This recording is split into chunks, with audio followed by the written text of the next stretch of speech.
Hey everyone, what we're going to do today is a little bit of an oddball jig for me, and it's something I haven't done here on the channel. Um, it's a Arctic foxtail hair jig, but it's sort of a finesse jig, but it's not. You'll see as we go along. In the vise we have a 5/16 ounce weedless round head. It's got a 2-aught Mustad 32-796 heavy wire flat eye hook. It takes a full-size weed guard, which is part of it being an oddball, that normally these style jigs I will use an FG12 weed guard, which is 564 inches in diameter. So we're going to get started. The color of this is green pumpkin camo. I know there's some glare from the light, but this is a really dark green pumpkin, and it's got these little divots and black spots. It has a little bit of a texture. It looks sort of like a golf ball, except they're larger divots, not a bunch of small ones. Really good color. I'm really happy with it so far. So we're going to start with some 210 denier flat wax nylon thread, as always, and get our base. And the first thing we're going to do is, this is Arctic Foxtail Olive, and I like it for this pattern more so than craft fur, because it's got a little more texture. It's got fluid movement, but not too much. And the color, the olive color, is really dark, which works good with this green pumpkin camo. Before green pumpkin camo, I just used plain green pumpkin for this pattern, but the green pumpkin camo really works nice. So we're going to lay this out that we're about 1 inch to 1.5 inches beyond the hook bend. You don't need a lot, because we're going to put a trailer on this as well, which for Arctic Fox, for me, the Arctic Foxtail is an oddball. I usually don't use a trailer. The only one that I do is a swim jig. I think I tied it on my channel, which is a poison tail jig, a 1/4 ounce swim jig. That's one that I use Arctic Foxtail with, that I use a trailer. But for a bottom jig, bottom contact deal, I usually don't. So we got the first clump tied in, and we'll get another one. And do this like bucktail, tie it in layers versus just trying to get a whole bunch of it on the hook and tie it in at one time. You could do that, but one of the hardest things to do with Arctic Foxtail is get it around the hook. Like with bucktail, you could push down and work it around. This stuff takes a little bit more to manipulate. It's a little harder. It doesn't follow the thread like the bucktail does. You have to really force it.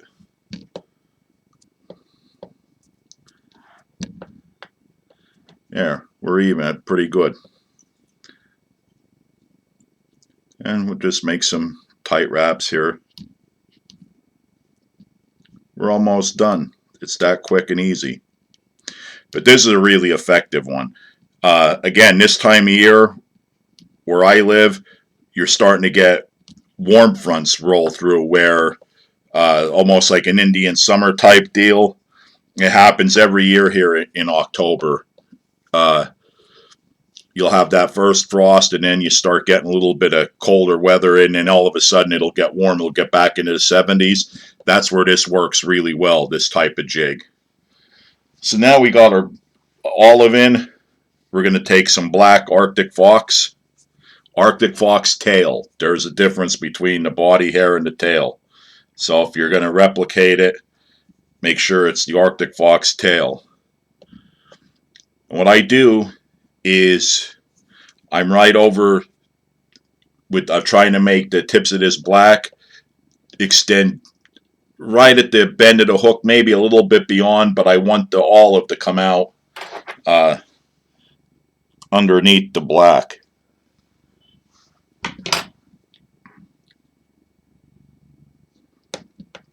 One wrap, and we're going to work it. Don't worry if it's a little sparse, because that's kind of what you're looking for. You just want the black sort of draped over. Gives it a neat effect in the water.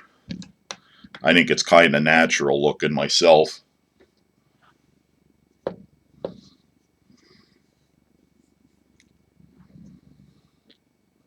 Same way.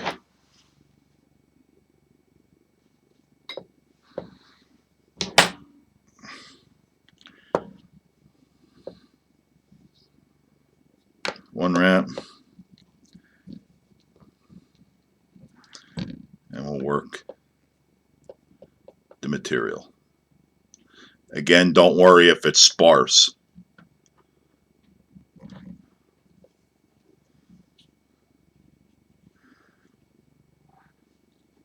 And now we'll tighten it up. And we're just about there. We only got a little bit left to go. This is red and black. I know we can't see it on the camera there. Red-black crystal flash. I took one strand and I cut it in half, because we're going to put 2 strands on each side. Not a lot, just a little bit in this red-black.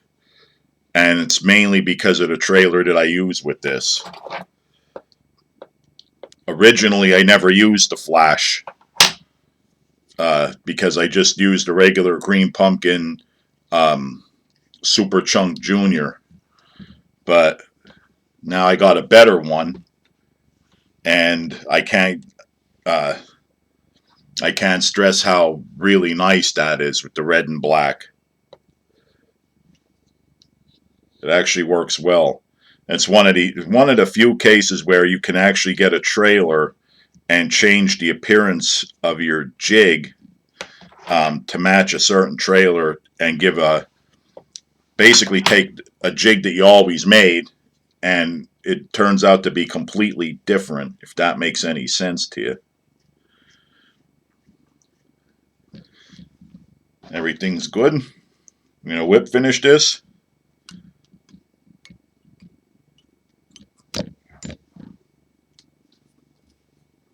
One more time.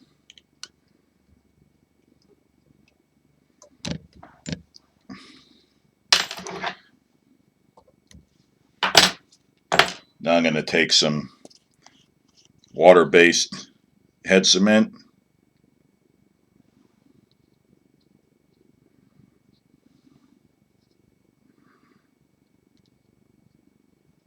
Make sure I got it all the way around.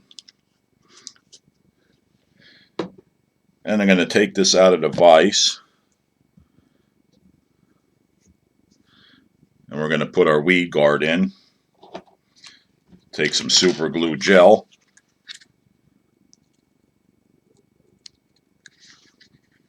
Hole. I already trimmed this weed guard up too. And now we're going to take our trailer, which is, again, just like on that smallmouth spotted bass football jig. This is a Conquistador Finesse Pro craw chunk, and the color is green pumpkin red. And that's one of the reasons I went with, well, it is the reason why I went with the black-red crystal flash. I thought it would work, and it works really well. So we're going to take our trailer here. We're going to thread it on.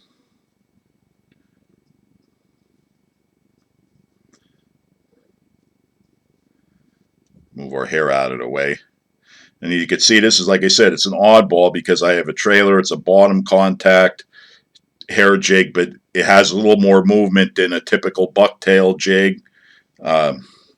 Not quite as much as a craft fur jig. Sort of in between. And there you have that kind of profile. not too big. And we use the full-size weed guard because I'm throwing this around boat docks. I'm throwing it in the cover. Again, this type of year, they'll come right back up again, and it'll be almost like summer, like a summer pattern. But that's how you got it. Uh, Works really well. That fox hair again, the Arctic foxtail, really good for this. So give it a shot. Let me know what you think. Thanks for watching.